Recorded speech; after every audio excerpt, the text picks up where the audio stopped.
wabarakatuh. Teman-teman sekalian,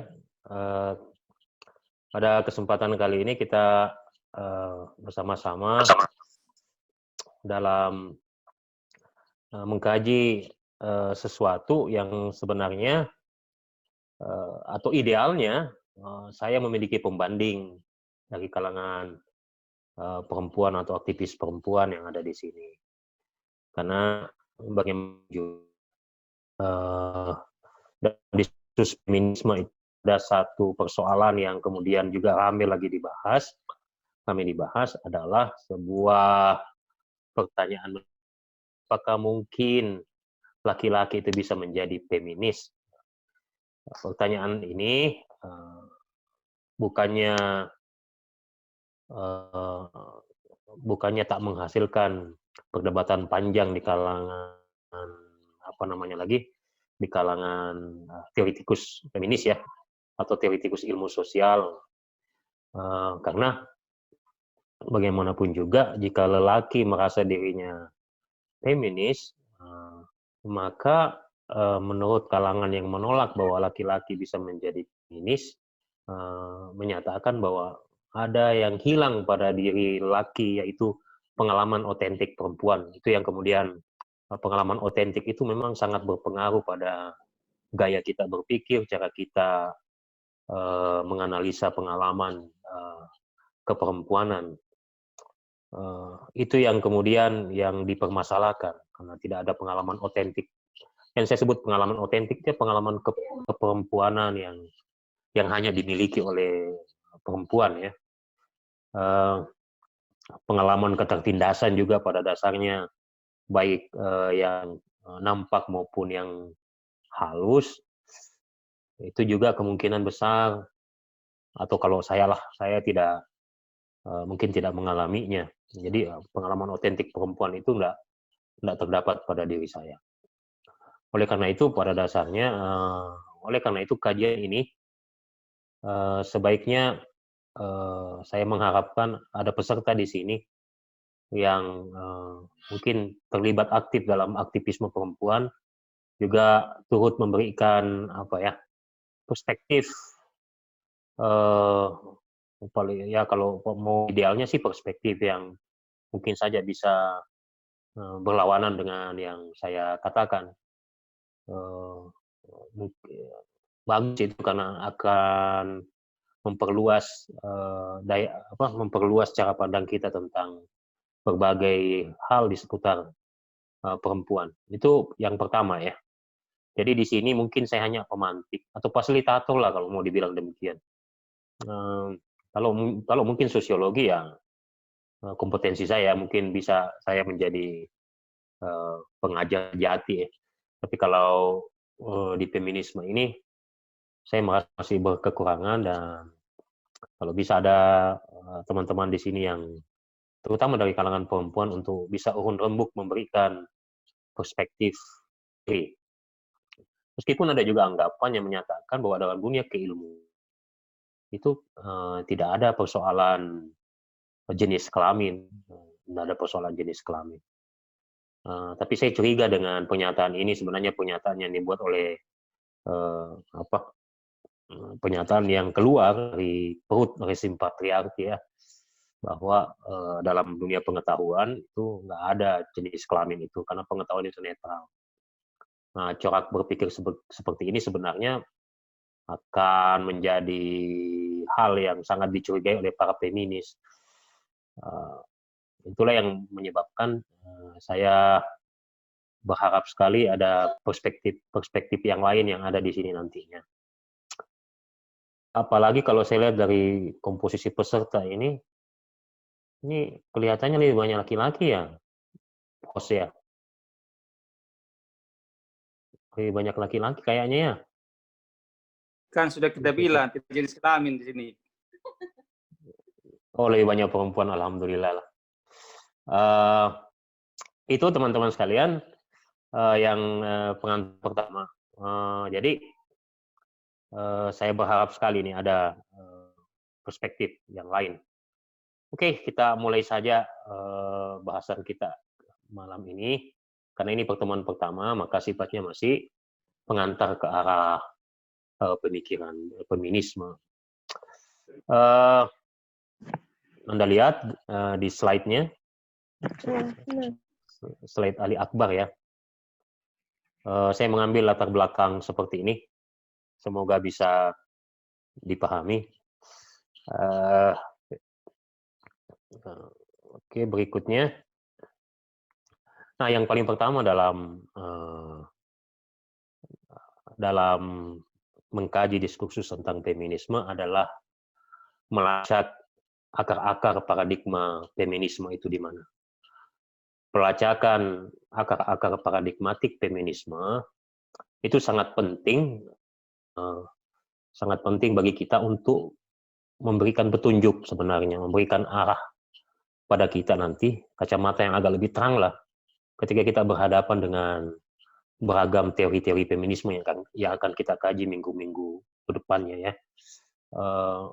Penjelasan tentang paradigma feminisme ini adalah langkah paling awal sebenarnya untuk memahami kompleksitas gagasan-gagasan dalam feminisme yang kita tahu sendiri terbagi di dalam beberapa teori ya, bagi beberapa aliran dan sebagainya. Paradigma semacam kacamata yang digunakan dalam dunia keilmuan dalam mempersepsi tentang realitas. Sederhananya, cara kita mempersepsi realitas itu yang disebut dengan paradigma. Thomas Kuhn sendiri telah memberikan definisi tentang paradigma yang banyak juga, tapi pada intinya paradigma semacam kerangka konseptual yang dimiliki oleh saya tidak mau bilang seseorang atau sekelompok orang, terutama para saintis dalam mempersepsi realitas. Ya, kerangka konseptual yang digunakan orang dalam mempersepsi realitas. Kerangka konseptual yang dipergunakan oleh seseorang atau sekelompok orang untuk mempersepsi realitas. Itu yang sederhananya kita sebut paradigma, meskipun definisi paradigma itu agak sedikit kompleks. Sederhananya seperti itu ya. Oke, kita lanjut. Nah, sebelum masuk untuk mengidentifikasi apa sih paradigma feminisme itu, saya akan menjelaskan latar paradigma feminisme, latar belakang historis paradigma feminisme. Singkat cerita ya. Dimulai dari krisis Marxisme sebenarnya. Pada awalnya Marxisme awal memiliki satu anggapan atau satu fokus dalam melihat proses dominasi yang terjadi di masyarakat, yaitu pada kelas pekerja. Kelas pekerja adalah fokus utama analisis dari Marxisme. Kelas pekerja atau kelompok proletariat, dalam hal ini kelas pekerja, itu dianggap objek yang mengalami opresi, penindasan, yang harus dibebaskan dari akar-akar penindasannya. Namun pada perkembangan pemikiran Marxisme, fokus analisis pada kelas pekerja ini sudah bergeser. Karena perkembangan zaman, para neo-Marxis menganggap bahwa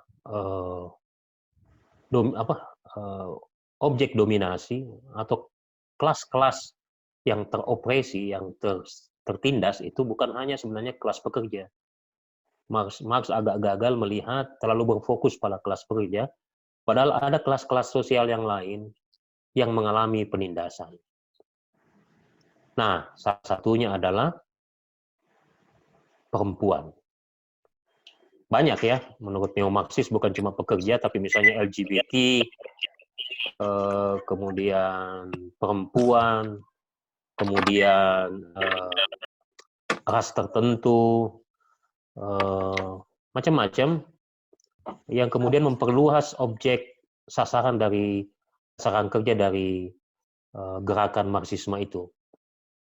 Nah, di sana kemudian cikal bakal latar historis munculnya feminisme. Sebenarnya ya, dari sisi paradigmatiknya. Meskipun pada dasarnya gerakan feminisme itu pada awalnya tumbuh, terutama gelombang pertama itu tumbuhnya di Eropa ya, Amerika. Nah, kita lanjut. Nah, Marxisme klasik dan neo-Marxis itu kita bisa kumpulkan mereka dalam satu paradigma besar yang kita sebut dengan paradigma kritis, atau kadang disebut orang juga paradigma teori kritis. Feminisme bersumber pada paradigma kritis. Jadi ingin tahu daripada seluruh teori-teori di dalam feminisme itu aliran, pada dasarnya ruhnya kita sebut dia dengan paradigma kritis. Jadi cara mereka memandang realitas bersumber pada cara pandang kelompok kritis, terutama neo-Marxis, kelompok kritis, cara pandangnya. Tentu saja karena paradigma teori kritis juga, atau teoritikus teori kritis juga itu memiliki varian pemikiran yang berbeda-beda, dari mulai yang paling radikal, kemudian yang paling istilahnya yang paling halus lah, ya, radikal dan halus. Maka pada dasarnya juga aliran-aliran feminisme juga itu bisa kita bikin spektrum dari yang terkeras sampai yang halus, dari hard dan soft ya. Tuh. Paradigma kritis seperti itu, ada yang keras, ada yang halus. Nah, itu dulu yang kita perlu ketahui sebagai prinsip dasar untuk memahami feminisme, bahwa feminisme itu cantolang paradigmatiknya itu adalah paradigma kritis. Anda bisa lihat di wallpaper-nya ya, itu seorang perempuan yang meneriaki laki-laki pakai apa tuh namanya, yang biasa dipakai orang demo. Nah, itu yang pertama, paradigma kritis. Seluruh aliran-aliran feminisme kita bisa kelompokkan dia ke dalam paradigma kritis. Jadi payung paradigmanya itu adalah paradigma kritis. Makanya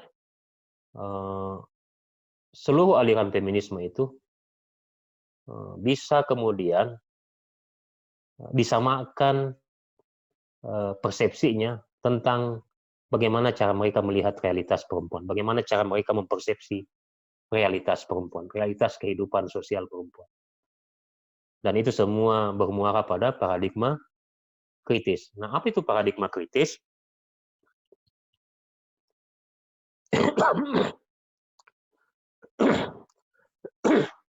Apa itu paradigma kritis? Saya batuk ya karena mohon maaf saya tidak menampilkan wallpaper laki-laki ya. Takutnya nanti ada yang protes, kok wallpaper laki-laki semua. Saya mau nampilkan sebenarnya pemikir teori kritis, tapi jangan, karena saya tidak menemukan perempuan sih. Oke, apa itu paradigma? Apa itu paradigma kritis? Apa itu paradigma kritis? Coba lihat matanya perempuan yang memiliki keindahan luar biasa ini. Paradigma kritis pada pokoknya, ini landasan ontologis namanya. Landasan ontologis itu adalah bagaimana sebuah paradigma memandang realitas. Itu yang disebut dengan landasan ontologis. Cara mereka memahami realitas kayak seperti apa. Nah, menurut paradigma kritis pada feminisme, realitas sosial perempuan itu bersifat historis dan dialektis. Jadi paradigma kritis atau landasan ontologis paradigma kritis feminisme itu menyatakan bahwa realitas sosial perempuan bersifat historis dan dialektis. Sifat historis dan dialektis. Sebagaimana teman-teman ketahui bahwa salah satu mungkin postulat ya dalam teori-teori Marx itu, teori Marxis, terutama Marx menyatakan bahwa realitas sosial itu, konflik pada realitas sosial itu sifatnya niscaya, yang memperhadap-hadapkan kelompok sosial. Meskipun Karl Marx berbeda dengan yang lain, karena Karl Marx menganggap bahwa ekonomi, pemilikan aset-aset produksi itulah yang menjadi sumber pokok perpecahan ya, konflik. Tapi esensinya, seluruh varian gagasan-gagasan yang bersifat Marxian, ini Marxian bisa Marx klasik sampai neo-Marxis, itu menganggap bahwa realitas sosial itu pada dasarnya sifatnya konfliktual. Karena merupakan arena arena yang di dalamnya terjadi pertentangan-pertentangan antar kelompok sosial. Menurut feminisme, pertentangan itu terjadi antara antara laki-laki dan perempuan. Kalau mau dikasih abstrak, antara rezim patriarki dan yang mengopresi kehidupan sosial perempuan. Itu yang disebut dengan landasan ontologis. Realitas sosial perempuan bersifat historis dan dialektis. Nah, pandangan ini kemudian menyebabkan ada beberapa istilah penting yang harus dipahami. Misalnya istilah seks dan gender. Itu sudah lumrah diketahui. Mungkin teman-teman sudah tahu ya perbedaannya. Seks dan gender. Itu sebenarnya pembedaan seperti itu dilakukan karena para feminis ingin menyatakan bahwa apa yang tersaji dalam realitas kehidupan perempuan itu pada dasarnya merupakan hasil konstruksi sosial. Jadi bersifat historis dan dialektis. Seks itu berhubungan dengan jenis kelamin. Itu bersifat nature, bersifat alamiah, yang besar kemungkinannya nggak bisa diubah. Besar kemungkinannya nggak bisa diubah. Saya menyebut besar kemungkinan ya. Yang kedua, istilah gender. Gender itu sederhananya merupakan konstruksi sosial atas perempuan dan laki-laki.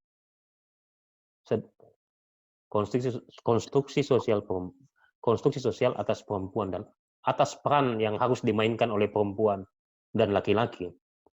Itu gender. Dan gender bersifat nurture, bukan nature. Nurture.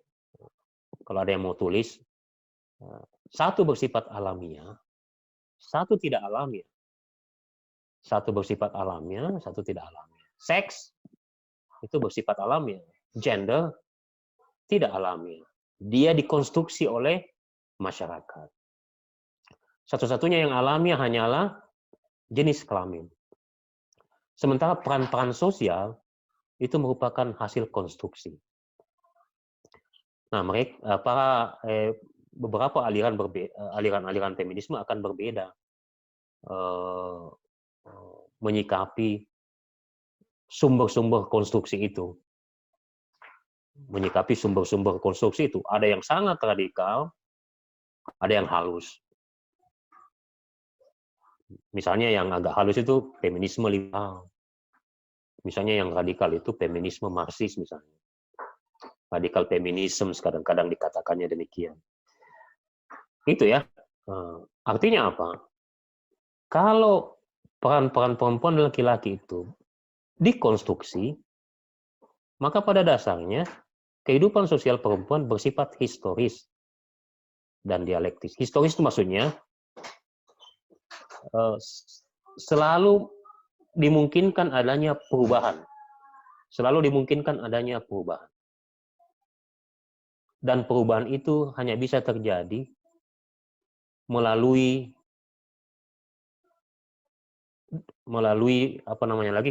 mekanisme dialektika.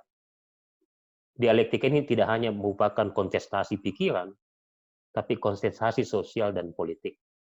Nanti kalau kita memakai teori Pierre Bourdieu dalam menjelaskan bagaimana perempuan itu bisa tertindas, itu sangat baik. Modalnya ya, modal apa yang tidak dimiliki oleh perempuan, sehingga kemudian dia bisa terkalahkan dalam ruang-ruang praktek sosial. Itu sosiologi menyediakan perangkat analisis untuk menjelaskan kenapa posisi perempuan termarginalkan seperti itu. Itu yang dimaksud dengan bersifat historis dan analitik. Historis bermakna bahwa kehidupan sosial perempuan itu dibentuk sebenarnya. Dalam perjalanan sejarah itu tidak sama. Apa yang dianggap oleh orang-orang sekarang belum tentu dianggap alami oleh orang-orang dulu. Ya, kadang-kadang juga kadang digunakan istilah yang kemudian membuat istilah itu menjadi opresi juga akhirnya. Misalnya sunnatullah. Jadi sunnatullahnya perempuan itu begini.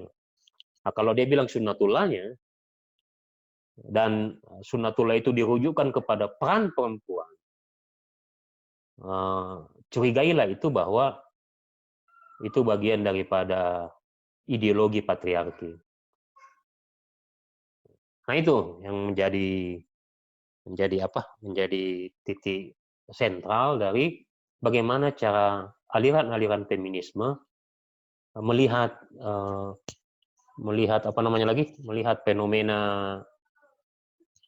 fenomena kehidupan sosial perempuan.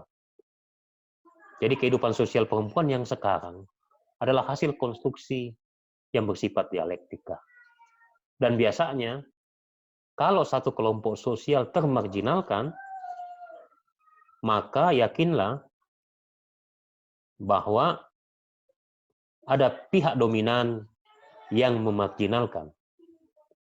Jadi dialektika itu menghasilkan pemenang. Dan pemenanglah yang kemudian menciptakan sejarah, menciptakan cerita-cerita yang dianggap fakta padahal mitos. Jadi banyak, kalau bahasa kerennya itu dianggap fakta padahal hoax.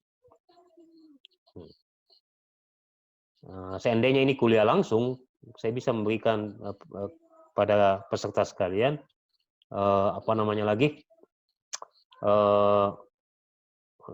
tugas-tugas ya, misalnya untuk mengidentifikasi apa yang kita sebut dengan fitrah perempuan itu. Apa yang menjadi fitrah itu? Misalnya kita bagi menjadi dua tabel, satu fitrah yang bersifat biologis, satu fitrah yang bersifat sosio-antropologis. Nah, semakin banyak kategorisasi fitrah di tabel sosio-antropologis, maka semakin menurut saya atau menurut persepsi saya tentang kelompok feminisme apalagi yang radikal, makin anti feminis lah dia. Karena perang sosial itu menurut kalangan feminis murni hasil konstruksi dari kelompok dominan yang telah bertahan lama dalam sejarah kehidupan. Itu semoga bisa dipahami di sini. Makanya saya agak pelan-pelan bicara. Semoga bisa dipahami sampai di sini apa yang dimaksud bahwa realitas sosial perempuan itu bersifat historis dan dialektis. Makanya kelompok feminis mengembangkan satu strategi wacana lah, di mana dia kemudian memberikan semacam konsep-konsep baru yang selalu diparalelkan, selalu dikaitkan dengan apa yang kita sebut realitas sosial perempuan itu bersifat historis dan dialektis. Misalnya pemilahan konsep seks dan gender, pemilahan konsep nature dan nurture, itu adalah implikasi dari paradigma yang menyatakan bahwa realitas sosial perempuan itu bersifat historis dan dialektis. Sederhananya dia bilang begini, wahai perempuan, wahai kaumku, apa yang terjadi pada kita sekarang ini merupakan hasil dari dialektika di mana sang laki-laki itu menjadi pemenang dan membentuk sejarah kita. Kita diobjektifikasi oleh laki-laki. namanya kalau dia bersifat sistemik, namanya rezim patriarki. Rezim patriarki ini termasuk rezim yang mungkin sangat lama dan mencengkeram kuat, menikam sangat dalam pada alam bawah sadar ya, sehingga terkadang sulit diidentifikasi ketika kita berinteraksi dengan perempuan. Kami laki-laki terlalu banyak mungkin, bukan mungkin lagi, mungkin terlalu banyak tidak memberikan hak yang semestinya bagi perempuan, baik dalam hubungan suami istri misalnya, hubungan antar kasih dengan kekasih, hubungan antar sahabat, teman, rekan kerja, bisnis dan sebagainya. Makanya kemudian saya meminta adanya perspektif yang lain. Karena ini kan yang bicara adalah seseorang yang mencoba untuk mengkaji perempuan, tapi dia tidak memiliki pengalaman otentik terhadap perempuan. Saya tidak memiliki pengalaman otentik itu. Pengalaman otentik itu bukan pengalaman yang pernah hilang pada diri perempuan terus melekat, bukan. Dia menyatu dengan diri perempuan. Saya tidak. Bagaimanapun juga tidak bisa. Meskipun saya berubah jadi transgender, tidak bisa juga. Pengalaman otentik perempuan tidak akan pernah bisa melekat pada seseorang meskipun dia mengubah jenis kelaminnya. Tidak bisa. Kalau yang begini-begini, tidak bisa. Pengalaman otentik itu beda. Itu ya. Bisa dipahami sampai di sini, teman-teman sekalian, paradigma kritis ya. Itu dulu yang pertama yang kita harus pikirkan. Bukan pikirkan, ya kita harus pikirkan, kita pahami dalam rangka memberikan kepada kita arahan. Ini seperti kompas sebenarnya. Karena kan kalau masuk ke dalam rimba raya aliran feminisme, itu kita akan masuk ke dalam hutan yang sangat lebat, penuh onak duri, kemungkinan besar bisa kita tersesat di dalamnya, dan kita harus punya peta untuk bisa mengetahui alam rimba raya feminisme itu seperti apa. Nah, peta yang paling baik yang kita gunakan adalah apa yang kita sebut dengan memahami dulu paradigmanya. Memahami dulu, seperti yang saya bilang dari awal, paradigma itu adalah cara kita mempersepsi realitas. Cara sekelompok orang, kalau mau dikasih lebih khusus, cara sekelompok saintis atau aliran tertentu memahami realitas. Nah, bagi perempuan, ontologinya itu ya realitas sosial perempuan. Itu yang menjadi ontologinya. Bagaimana sifat ontologi realitas sosial perempuan itu? Bersifat historis dan dialektis. Oleh karena itu, pasti feminisme aliran positivisme. Itu pasti. Itu pasti. Itu pasti ya. Dia pasti beraliran anti-positivisme. Lebih tepatnya dia ke paradigma kritis. Oke.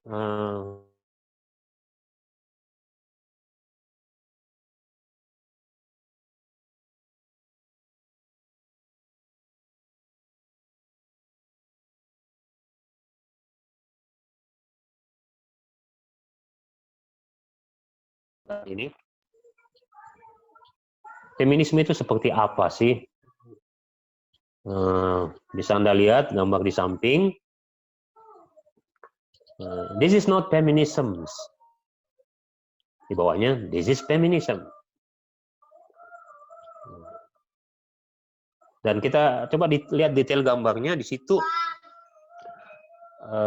Agak mengejutkan ya, gambar di atas itu. Karena simbol perempuan itu lebih besar dibanding simbol laki-laki. Maksudnya apa? Feminisme yang kemudian, ini juga kritikan terhadap berbagai aliran feminisme. Feminisme yang menganggap perempuan jauh lebih superior dibanding laki-laki, itu juga sebenarnya bukan feminisme. Bahkan kalaupun dibalik ke arah simbol jenis kelamin laki-laki, itu juga bukan feminisme, karena dominasi. Ingat, paradigma kritis adalah paradigma yang sangat anti dominasi. Sangat anti dominasi. Oleh karena itu, Karl Marx mengatakan paling idealnya masyarakat itu. Tanpa kelas itu bukan tidak ada perbedaan. Kalau dalam sosiologi itu, kita harus membedakan antara stratifikasi sosial dan sosial. Perempuan laki-laki itu bukan stratifikasi. Dia hanya diferensiasi. Gitu ya. Nah, sebaiknya kurangi stratifikasi, perbanyak diferensiasi. Nah, Karl Marx sangat obsesi. Kemudian dianggap utopia, lagi ngawang-ngawang gitu ya. Ya nanti nggak ada lagi stratifikasi. Yang ada cuma diferensiasi. Perbedaan-perbedaan, tapi bukan bersifat hierarkial, tapi horizontal. Nah itu. Jadi hierarki, stratifikasi itu hierarki. Ayah ibu itu dalam wacana anti feminisme dianggap hierarki. Bapak di atas, bawah. Itu stratifikasi. Pada dalam wacana keilmuan, bapak ibu itu diferensiasi harusnya. Salah juga kalau misalnya laki-laki di atas, perempuan di bawah, atau sebaliknya, karena itu cenderung bersifat dominatif, maka kemudian feminisme menganggap bahwa yang sebenarnya, meskipun terjadi kontroversi juga di sini ya, misalnya aliran feminis yang kita sebut dengan apa namanya lagi, ekofeminisme itu dikritisi oleh feminis, aliran feminis yang kayak gambar itu, yang perempuan dianggap jauh lebih dominan dibanding laki-laki. Yang saya pernah baca tulisan dari Dr. Ratna Megawani. Itu misalnya.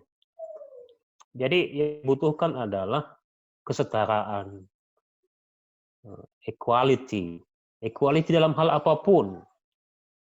Equality dalam hal apapun. Perbedaan tidak meniscayakan bahwa itu adalah hierarki. Hanya sekedar diferensiasi saja. Itu definisi paling sederhananya feminisme. Mungkin kalau saya menuliskan definisi-definisi berbasis yang lain-lain, berbasis teori-teori ya, itu akan jauh lebih merepotkan. Melihat gambar itu menjadi strategi penyederhanaan gagasan-gagasan yang sifatnya kompleks. Tapi kalau mau diberikan definisi juga, ya feminisme itu semacam, apakah dia teori atau dia sebenarnya semacam gerakan, orang masih berbeda pendapat, apakah dia gerakan itu atau teori atau sistem gagasan. Tapi apapun yang dipilihnya, feminisme memiliki satu kesamaan. Satu kesamaan itu kita sebut dengan bahwa seluruh aliran feminisme berupaya untuk mengangkat harkat dan martabat perempuan yang tertindas. Seluruh aliran feminisme itu sama dalam tujuan itu. Teleologi feminisme itu mengangkat harkat dan martabat kaum perempuan yang telah lama secara historis tertindas oleh dominasi laki-laki. Itu fakta yang tidak bisa dipungkiri. Kita tidak mungkin memungkiri adanya proses marginalisasi perempuan itu. Gender inequality itu nggak mungkin. Itu fakta. Dan seluruh aliran feminisme itu tujuannya sama. Jadi kita bisa mendapati satu fondasi utama dari seluruh aliran-aliran feminisme itu, yaitu mengangkat harkat dan martabat kaum perempuan yang tertindas. Mengubah dari gender inequality menjadi gender equality. Itu yang titik persamaan dari semua aliran. Jadi tujuannya sangat baik, sangat mulia.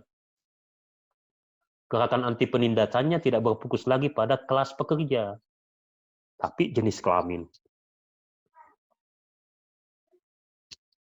Itu mulia.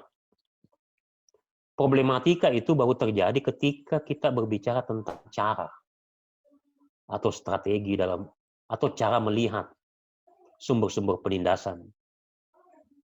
Misalnya bukankah problematik kita melihat gagasan Marxisme radikal yang menyatakan sumber masalah adalah pada jenis kelamin laki-laki. Saya beberapa kali bercerita dengan anak saya yang laki-laki. Saya ini termasuk laki-laki yang tidak diberi anak perempuan. Kadang saya bercerita dengan anak laki-laki tertua saya itu, Ali Akbar namanya. Saya bilang, saya kemudian kasih tes ke dia. Namanya tesnya itu, what if? Bagaimana jika? Saya ingin juga di sini, tes itu saya kasih, Anda buatlah tulisan, 1 halaman saja, untuk menjawab what if yang saya sampaikan ke kita. Bisa nanti dikirim lewat WA ke saya. Yang mau buat, yang kalau tidak mau nggak apa-apa. Saya tanya ke anak saya, what if Ali? Ali, what if? What if apa ayah? What if jika ini populasinya 85% perempuan? Bahkan saya bilang 90% perempuan, laki-laki. Apa yang akan terjadi pada dunia ini? Jelaskan kepada saya secara komprehensif. Dari aspek politik, dari aspek kultural, dari aspek sosiologis, dari aspek filosofis, dari aspek apa yang akan terjadi ketika populasi di dunia ini 90% perempuan dan 10% laki-laki.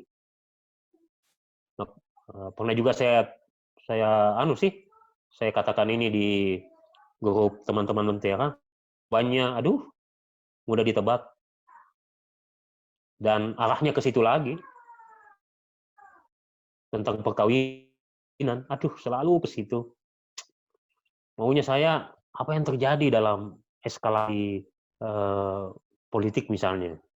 Gimana kultur manusiaan itu kayak apa? Apakah wajah filsafat akan sama seperti yang sekarang? Apakah wajah praktek-praktek keagamaan akan sama seperti sekarang? Apakah Tuhan akan tetap menunjuk laki-laki sebagai nabi? Atau perempuan sebagai nabi? Ini what if saja ya, andaikan jika. Andaikan dunia ini. Bagaimana jika dunia ini populasinya diisi 90% perempuan, 10% laki-laki? Apa yang terjadi? Apakah juga akan mengulangi kesalahan rezim patriarki dengan mendominasi laki-laki? Apakah dunia yang nampak itu akan seperti itu? Kalau di sini ada peserta yang punya anak, insya Allah yang tidak punya anak akan cepat diberi anak. Coba-coba kembangkan imajinasi anak itu dengan memberikan kepada dia pertanyaan-pertanyaan di seputar what if. Pertanyaan what if ini bagus karena itu akan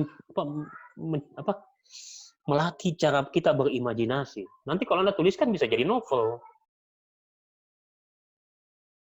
Nah itu. Nah, apa yang terjadi? Nggak usah di sini, nggak akan cukup. Bagaimana caranya dari sisi politik, antropologi, sosiologi, agama, apa segala macam.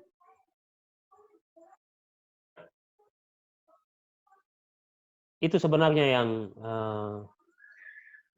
sampai sejauh mana kemudian kita memahami tujuan feminisme itu, yaitu kesetaraan, bukan dominasi.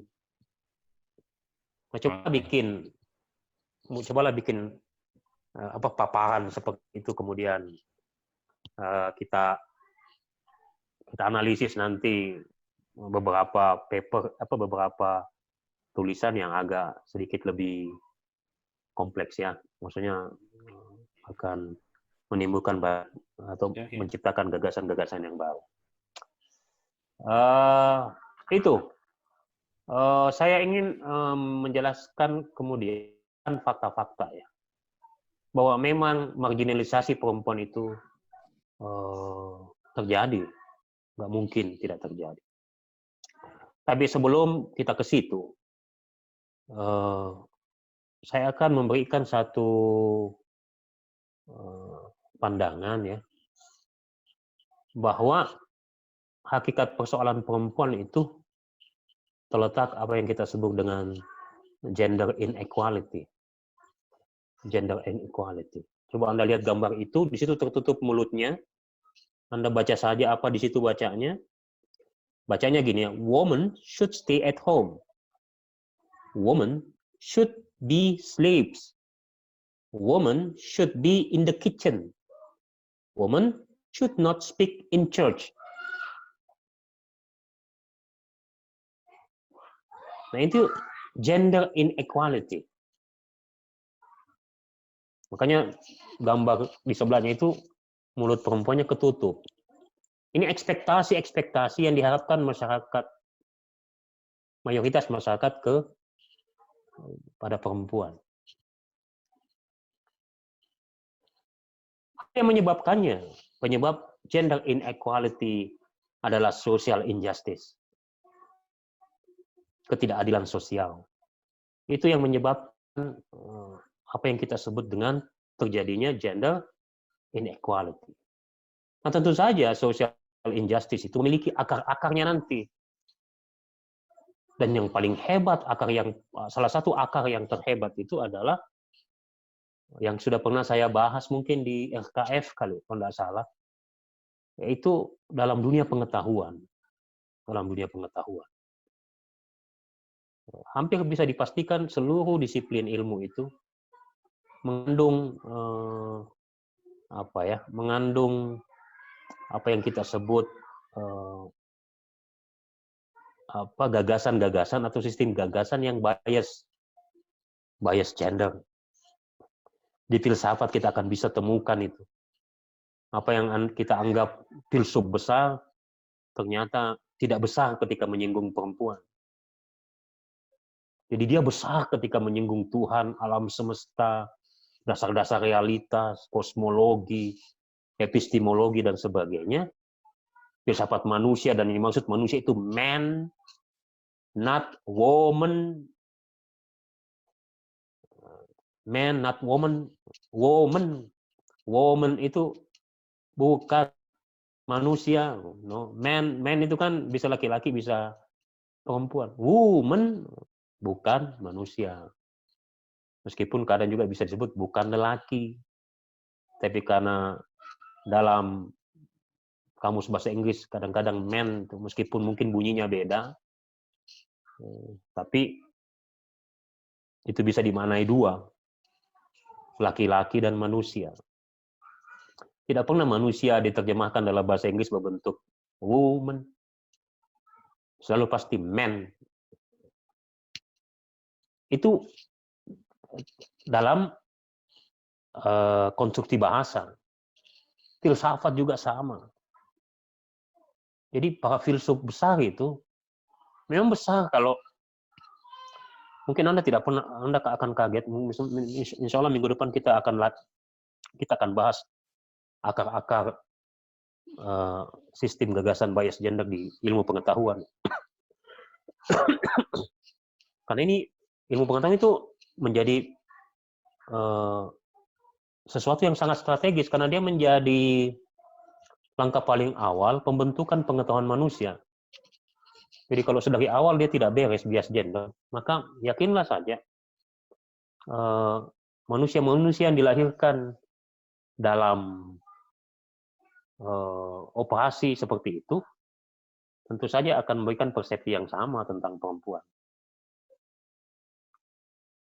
Nah itu. Jadi di bawah social injustice itu ada lagi sebenarnya. Ada akarnya. Social injustice itu ada akarnya. Akar itu salah satunya yang paling riskan, yang paling kritis ya dalam dunia ilmu pengetahuan. Kemudian agama. Itu juga menjadi menjadi dasar utama dari determinan terjadinya injustice, atau langsung bisa loncat ke gender inequality. Itu teman-teman sekalian,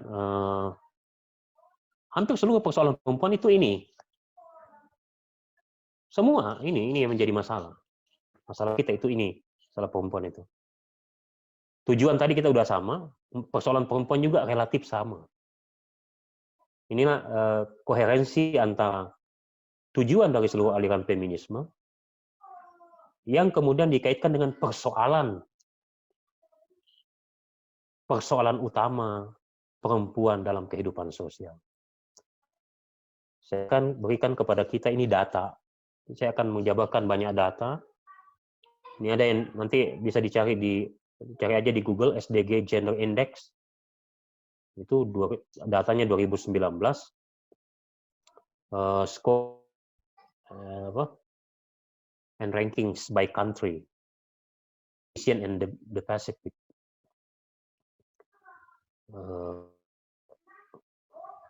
Ini Indonesia itu termasuk masih banyak kuningnya, juga banyak merahnya. Yang paling ini nggak lengkap, saya ambil saja salah satu bagian dari gambar di situs ini. Saya tidak ambil yang sampai 120 negara karena terlalu panjang. Intinya Indonesia masih berada di ranking 86 dunia. Score and ranking gendernya itu. SDG Gender Index-nya. Oke, itu jadi dan kalau nanti teman-teman masuk ke dalam situ bisa dilihat bahwa negara-negara terutama Skandinavia, Australia, New Zealand itu termasuk negara-negara yang paling bagus SDG Gender Index-nya. Itu fakta yang apalagi konteksnya Indonesia ya. Kita masih skornya 65,2 itu lampu kuning. Kalau Australia, New Zealand, Jepang itu hijau. Lebih banyak birunya, hijaunya dibanding ininya ya. Jarang sekali merahnya. Nanti di situs-situ akan lihat yang 1 maksudnya apa, 2 maksudnya apa, 3 maksudnya apa, 4 maksudnya apa, mulai dari properti, kesehatan, hukum, dan sebagainya ya. Misalnya di Indonesia itu masih sangat rendah kesetaraan di bidang hukum dibanding yang lain. Jadi kesetaraan hukum antara perempuan dan laki-laki itu rendah. Skornya hanya 50, itu kuning. Itu kuning. Sementara di Denmark sebagai yang paling nomor 1, posisi yang terdepan itu Denmark ya, negara Skandinavia dan negara yang paling banyak ateisnya. Saya tidak bilang bahwa karena ateis pasti lebih berperspektif gender dibanding yang tidak ateis ya. Enggak juga. Ini fakta. Fakta berikutnya, lampu kuning kesenjangan gender Indonesia di Asia Pasifik. Di Asia Pasifik itu, Asia Pasifik ya, Indonesia masuk urutan ke-10. Dia ranking 84 dunia. Skornya 0,691. Coba lihat Indonesia, skor indeks kesenjangan gendernya. Yang gambar bundaran itu. Kesehatan dan pendidikan oke, relatif lebih bagus, tapi politik rendah. Ekonomi juga. Jadi Indonesia ini PR bagi kesetaraan gender itu terletak pada dua sektor, yaitu sektor ekonomi dan sektor politik. Kesehatan dan pendidikan relatif lebih bagus. Pendidikan 0,953, kesehatan 0,956. Ekonomi itu 0,610, yang paling rendah itu 0,227. Jadi kalau perempuan, ada beberapa peserta di sini perempuan memiliki cukup kompetensi yang baik, jaringan yang luar biasa, sebaiknya memang kita aktif dalam dunia politik. Makanya mungkin ada pengistimewaan ya, persentase jumlah ini. Tapi sebaiknya itu ditingkatkan agar kemudian ini tabel lingkarannya itu bisa naik dari 0,227 misalnya ke 0,5. Artinya partisipasi politik itu sudah tidak timpang. Kalau ekonomi juga masih timpang, tapi sudah lebih jauh lumayan daripada politik. Coba lihat, legislator, staf senior dan manajer, itu laki-laki 78%. Perempuan 22%. Itu angkanya ini gender gap index-nya tahun 2017 ya. Artinya kalau sekarang itu tidak terlalu jauh akan angkanya. Kemudian estimasi pendapatan dalam US dollar. Perempuan itu 7.632 rata-rata ini ya. US dollar.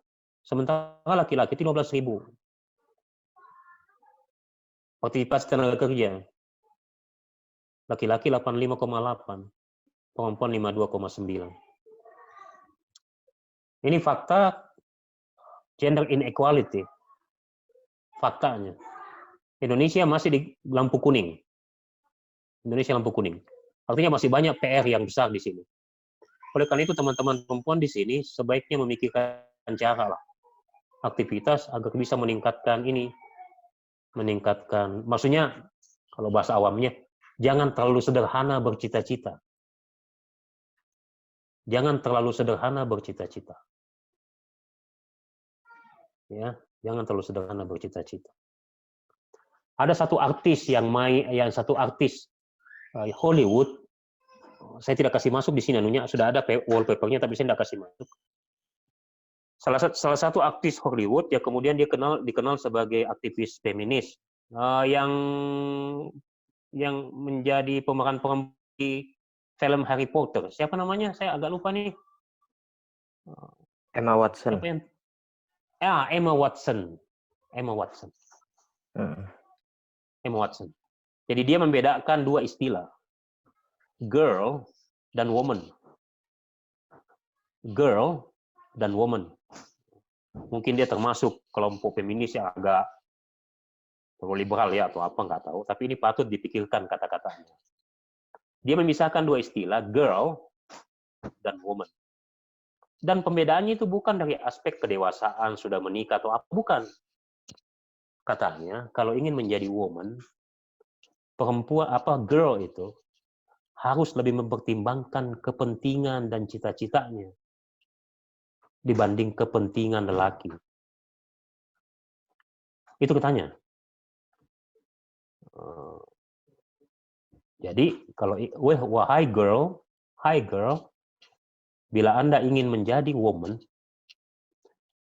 fokuskanlah seluruh pikiran dan usaha Anda untuk memajukan diri Anda sendiri dibanding memikirkan dalam tanda kutip kebutuhan laki-laki. Itu kata Emma Watson. Satu katanya lagi nih, satu lagi yang saya hafal. Saya artikan dalam kata-katanya dalam bahasa Inggris, saya artikan saja secara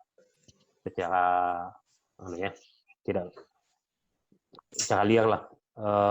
Satu lagi kata-kata Emma Watson seperti ini. Wahai perempuan, katanya, kejarlah pendidikan itu setinggi-tingginya, sehingga kamu tidak membutuhkan nama kedua. Cukup namamu saja. Bisa dipahami nggak maksudnya? Jadi, menuntut ilmulah setinggi-tingginya, sehingga kamu tidak membutuhkan nama kedua yang melekat di namamu. Nama kedua itu terkadang dianggap menegaskan eksistensi kita. Eksistensi perempuan, bukan kita ya, saya bukan perempuan.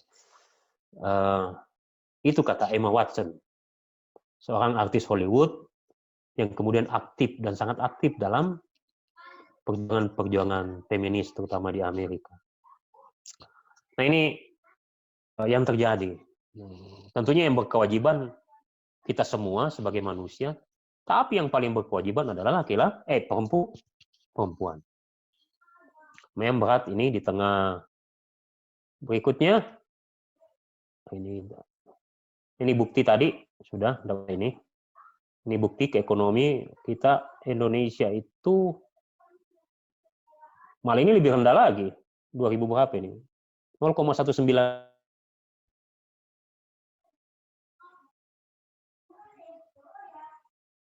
Oke, nah coba lihat rata-rata upah pekerja berdasarkan gender 2016-2018. Tentu saja yang biru itu laki-laki. Dari 2018 ke 2019 terjadi pengurangan.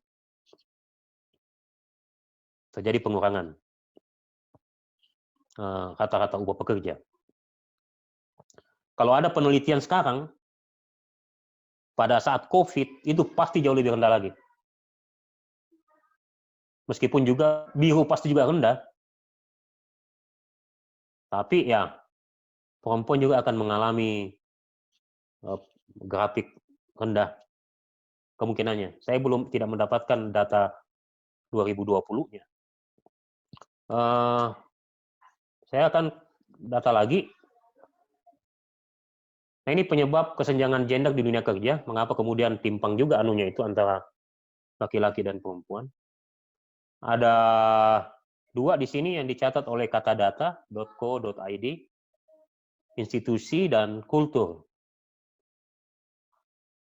Nah, kalau secara institusional, penyebab kesenjangan gender di dunia kerja itu, pertama tingkat pendidikan perempuan. Memang itu fakta. Itu fakta ya. Bila diperbandingkan, meskipun sebenarnya pembangunan gender di Indonesia dalam bidang pendidikan sudah cukup baik, tapi kalau dibandingkan dengan laki-laki, ya tingkat pendidikan perempuan itu masih tertinggal. Kemudian pengalaman kerja, diskriminasi, eksklusivitas di bidang kerja tertentu, ini fakta. Mungkin ada teman-teman sini yang mengalaminya, karena dia perempuan maka dia mendapatkan pembatasan apa segala macam. Kemudian adanya stigma bahwa perempuan lebih tidak produktif, itu juga fakta.